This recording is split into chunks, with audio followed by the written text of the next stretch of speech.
Well, good morning. I don't know if you can hear in the background here in downtown Columbus. We are getting quite the thunderstorm, so I hope everyone is staying safe. Good morning and welcome to the Ohio Suicide Prevention Foundation's Voices for Suicide Prevention Advocacy update. We're glad that you can join us. I'm Stephanie Bucher and I'm the OSPF Communications Director. We have with us today Tony Coder, who is our CEO, and Daniel Bennett, who is our Chief Strategy Officer. We're going to have some time after the presentation, quite likely, to answer any questions that you have. So please, if you would, use the Q&A feature. Gentlemen, we will go ahead and get started whenever you're ready. Okay, thank you, Stephanie. All right, we're going to take a look first at a number of federal bills that were recently voted out of the Senate Commerce, Science, and Transport Committee. One of those being Senate Bill 1748, which we've talked about both on the House and Senate side, which is KOSA. It received a vote and was voted out. At this point, it will now go to the larger Senate for further consideration. Again, there are some distinct differences between the House version and the Senate version of KOSA. The number one difference there is that the Senate version does require or have language around a duty of care, which would require social media and online platforms to prevent and mitigate risks of harm to minors, including things outlined such as depression, eating disorders, and sexual exploitation. Again, the House version does not have that duty of care built into it, where the Senate does, and that's going to be largely that big sticking point between those two bills. This version of KOSA also includes parental controls on online apps. Parents would have accessible tools to manage privacy settings, track time spent on platforms, and then restrict purchases for minors. It would give users options to opt out of personalized data-driven um, recommendations, and then it also prohibits targeted advertising and limits the data that can be collected for product research for youth. That second one there, the Youth AI Privacy Act, which is Senate Bill 4199. It has some data training limits. It stops AI developers from using personal data and chat logs from users under 18 to train their AI models. It also has some advertisement bans. It prohibits covert or direct advertising delivered to minors through AI chatbot interactions. It does um, also have some strict defaults, settings that minors can't bypass, so they would be stuck with working within the highest safety and privacy configurations that the apps have available to them. We've got the Chatbot Act that was also voted out, Senate Bill 4407. That would include family accounts. It would require the creation of family style plans so parents can oversee and monitor how children use AI chatbots. It would have parental consent, mandates that parents consent for children and teens to set up and maintain those chatbot platform accounts. And then again, this would have those strict safety controls. It would enforce rigid default settings on accounts that are not tied directly to parent supervision or family plans. And then finally, also voted out was the Children's AI Toy Safety Act of 2026, or Senate Bill 5171. This would create a formal study on the safety and privacy implications of AI-enabled toys for children, toys that are marketed to children under the age of 14. It would also direct the creation of a joint action plan that would establish guidelines for how those toys could be marketed and sold, uh, considering that they have AI technology and are considered smart devices. So all four of these bills got voted out recently from the Senate Commerce, Science, and Transport. Again, they'll go on to the full Senate now to be potentially reviewed and then voted out, and then would go to the House side.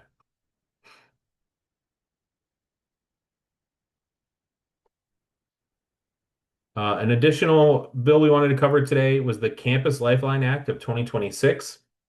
This is House Resolution 8657, and there is a companion bill that was announced on the Senate side as well. but that one is a little newer and doesn't have a Senate number assigned to it for the bill yet. In both chambers, Senate and House, this is a bipartisan effort to get this pushed forward with both Republicans and Democrats as being signing off primarily on this bill. It authorizes the printing of 988 directly onto ID cards. We have something similar here right now in Ohio, especially at the high school level, but this would allow 988 to be directly printed on ID cards at colleges across the U.S.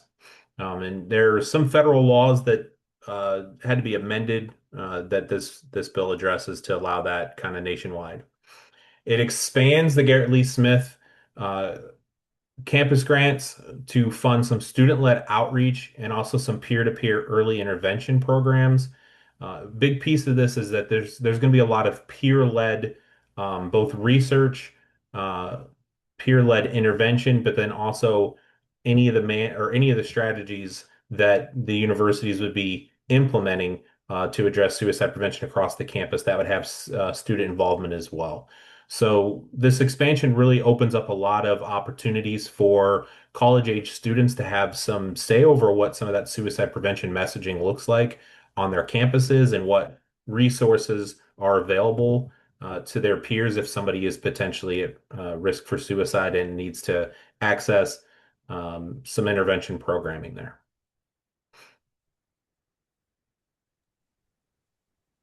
Okay, and first off, I am not taping, on tape delay from last night. This is literally how the back, we are dark here, and at 10:37 in the morning. So this is not 9:30 last night or anything. It's just really really quite the scene outside. Was meeting with a veterans group this past week, and one of the bills they wanted us to help advocate for at the federal level was House Resolution 4114, which is currently in the House Veteran Affairs Committee. What it would do is currently when from what I have been told, is communication between the Department of what used to be the Department of Defense, now it's the Department of War, and the Veterans Administration, being two separate organizations, two separate agencies. There are, folks that fall through the cracks as far as once they are discharged from the military, then they do not, they have to take the responsibility of actually enrolling in the VA patient enrollment system. Um, so what this would do is automatically enroll. So if a veteran is discharged, and we have seen a number of veteran suicides this year, and we're although this might not look like something that is suicide prevention related, it does help connect people to care. So that was our is our interest in it, and this would automatically enroll eligible veterans into VA patient enrollment systems, into VA patient care, once they are released um, from their military service.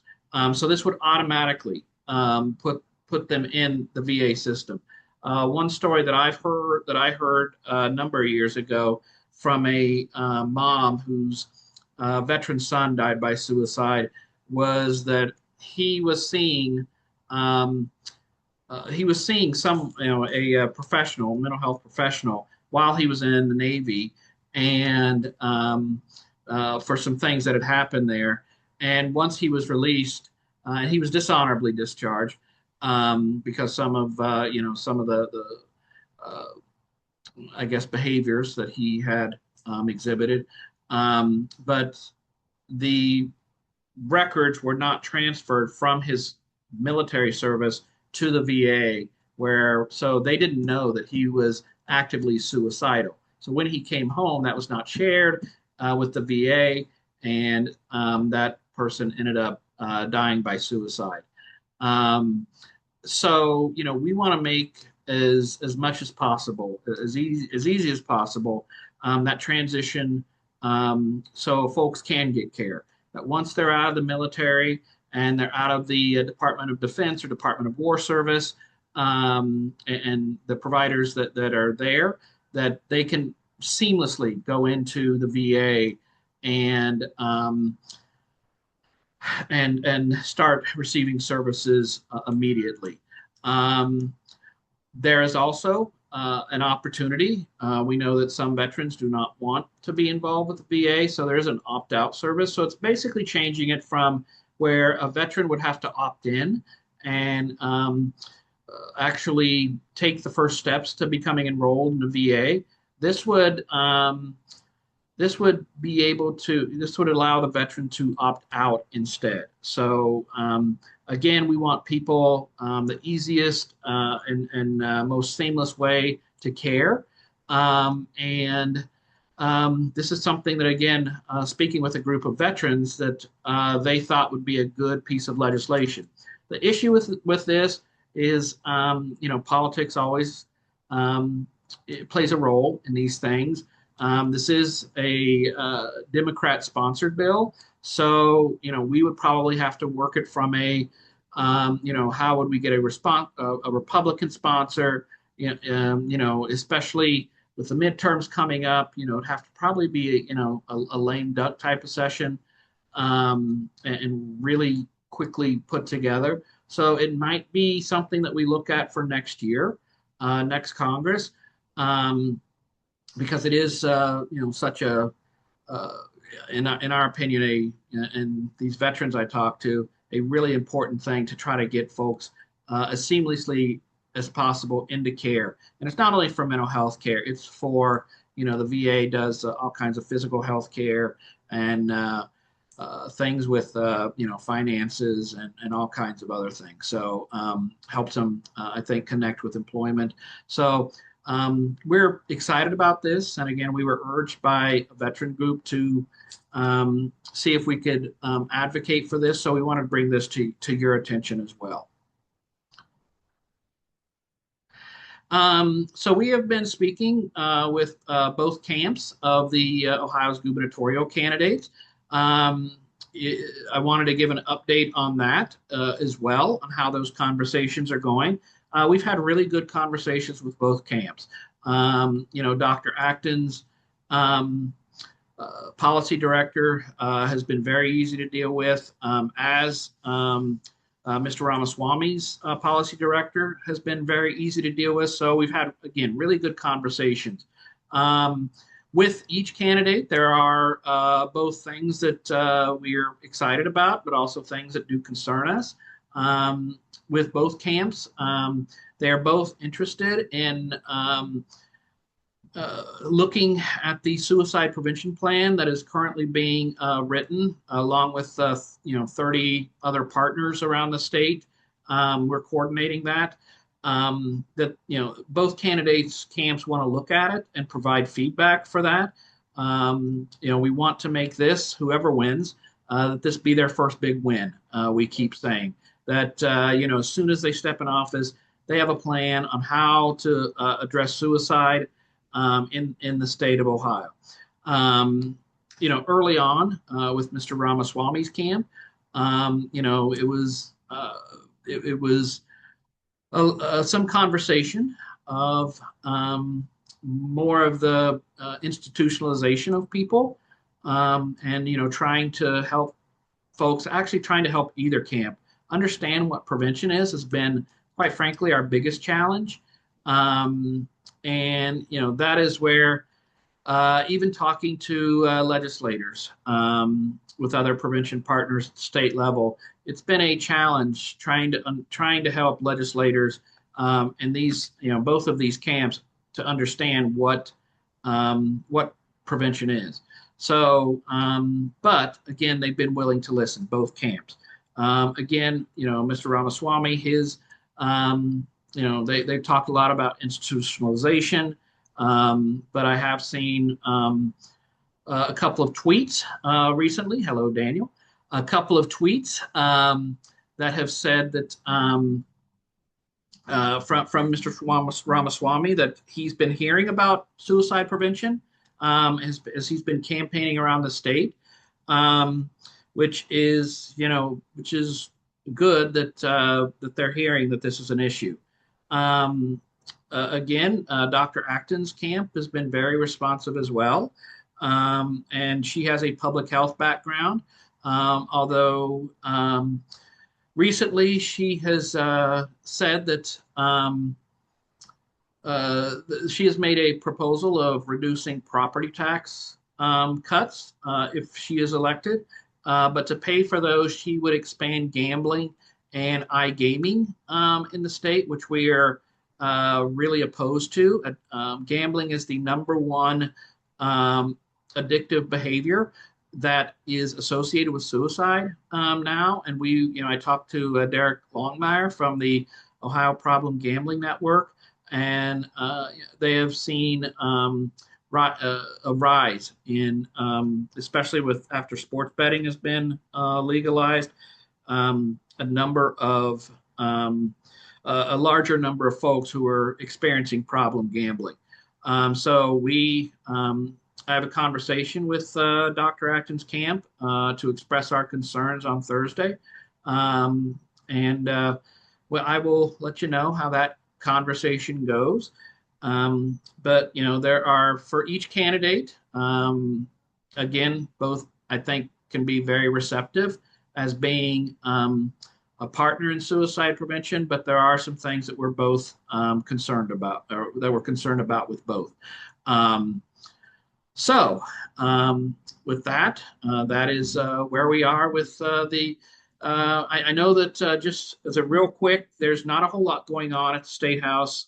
This is again an opportunity um, for you to be out in with the legislator from your district because they're out in the district campaigning right now, and this is a great time to get meetings with them and to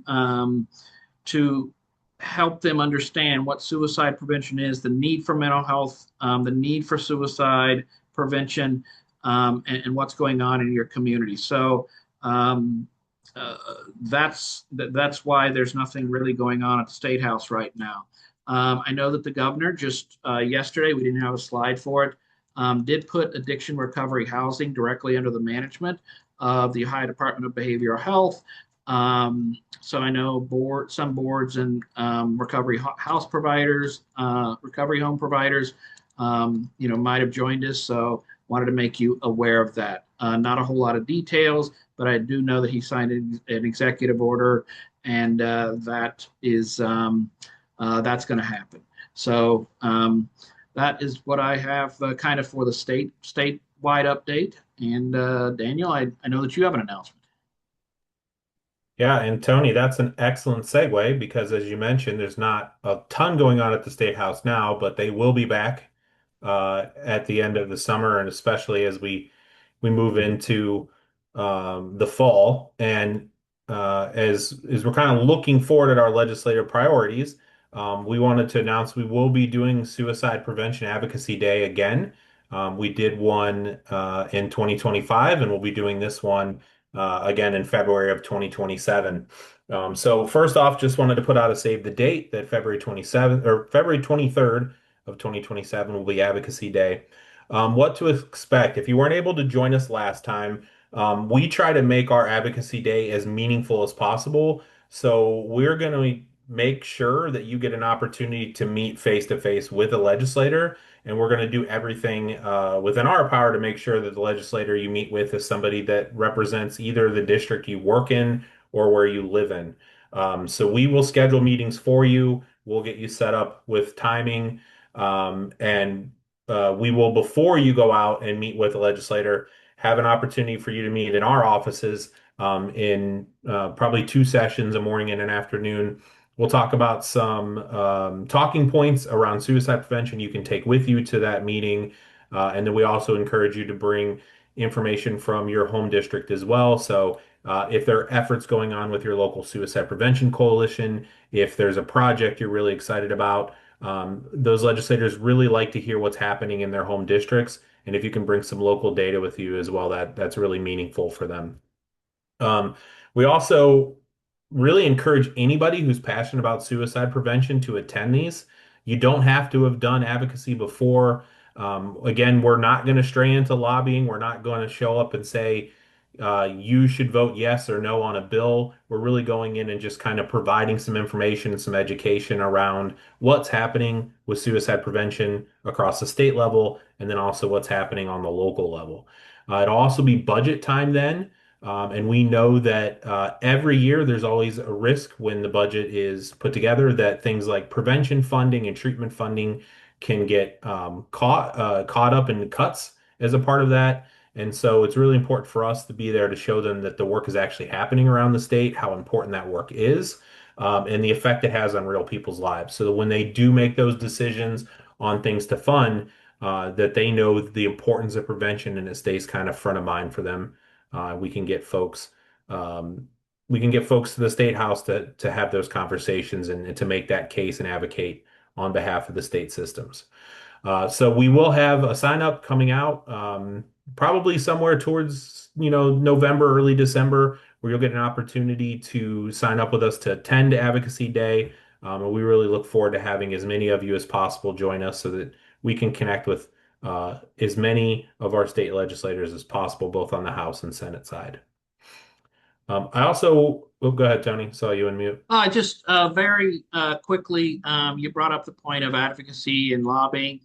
Just a quick reminder that, as we're heading into election and kind of silly season, um, that your organization, make sure you do not endorse a candidate. Number one, it's not the smart thing to do because if the other one gets in, you've made an enemy. Number two, it's illegal. A nonprofit cannot endorse a candidate in any way, shape, or form. There's a lot of folks over at the State House that I really consider champions and that do great work for us, and we've had great conversations with.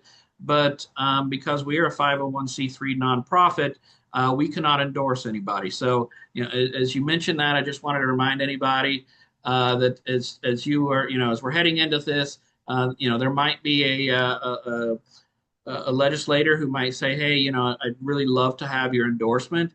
We can't do that as nonprofits. If you're a for-profit entity, I'm sure you can do that, all day long. But I would really, even if you are, I would kind of stay away from that because if the other, there's a lot of uncertainty in this election, and I wouldn't.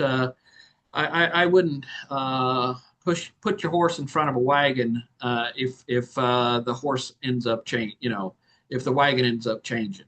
So just wanted to say that very quickly. Sorry. You're totally fine. I also wanted to give a quick update. Another item that came across our computer screens, kind of too late to get into the PowerPoint for today. But at the last meeting, we talked about some of the proposed grant changes from the Office of Management and Budget from the White House. Some pretty sweeping changes that caused a lot of concern, not just here in Ohio, but really across the U.S. And we had talked about, the importance of potentially reaching out and having some conversations with our legislators or even submitting some public comments for that. There ended up being hundreds of thousands of public comments submitted on that bill, or that proposed change, rather, not a bill. I can let you know that uh, recently, as of Friday, the Senate voted on a temporary spending bill. And as part of that temporary spending bill, there was a paragraph that outlined a block for that change to the way grants are administered. So as of right now, those are on hold, and the Office of Management and Budget cannot move forward with them. Now, that bill does have to be reconciled with the House side, and it's possible that maybe during negotiations it could be pulled out as they work through that process. But when it was passed, it was championed by both Republicans and Democrats to put that language in there. So there's a really strong indication that our voices were heard about this, um, both in Ohio and beyond, and that potentially that those changes will not move forward as a result. So I just wanted to share that and let folks know if they were worried about those changes that as of right now they are on hold. All right. Thank you so much, Tony and Daniel. We appreciate that update.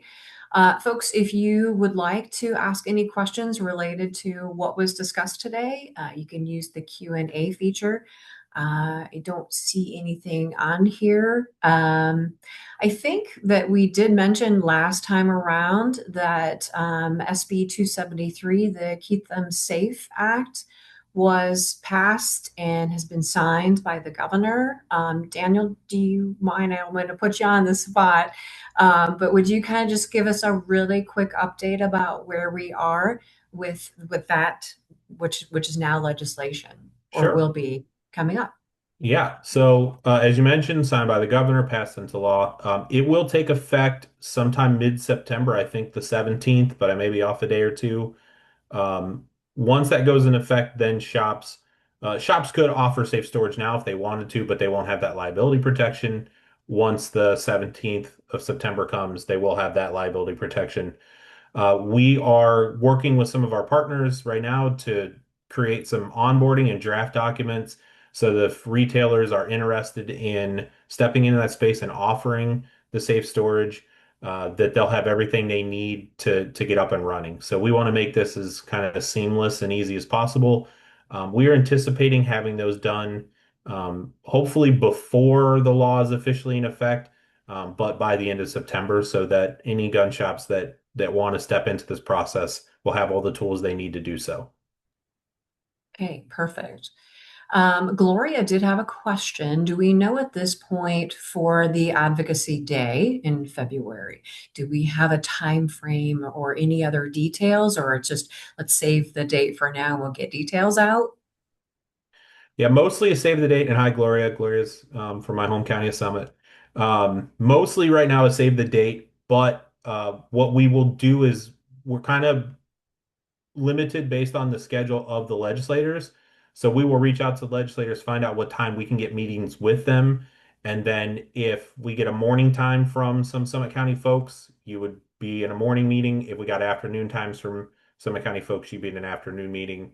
And it will work that way for anybody across the state, depending on when their legislators are available. There will be some sessions that day too. So there's usually kind of a break kind of midday where they may be in session. Okay.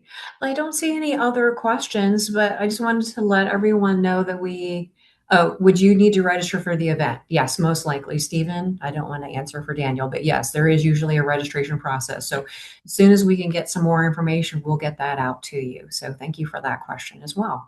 Gentlemen, thank you again. And our next Voices for Suicide Prevention Advocacy update is going to be on Tuesday. It's the first Tuesday in September, or second Tuesday, September the 8th at 10:30. There is a QR code on your screen if you'd like to scan that and register right now. And there will also be a link on our Take Action page at ohiospf.org. And it'll also be in your inbox soon as we do a recap email to you. So thank you all again for joining us and have a safe and wonderful day.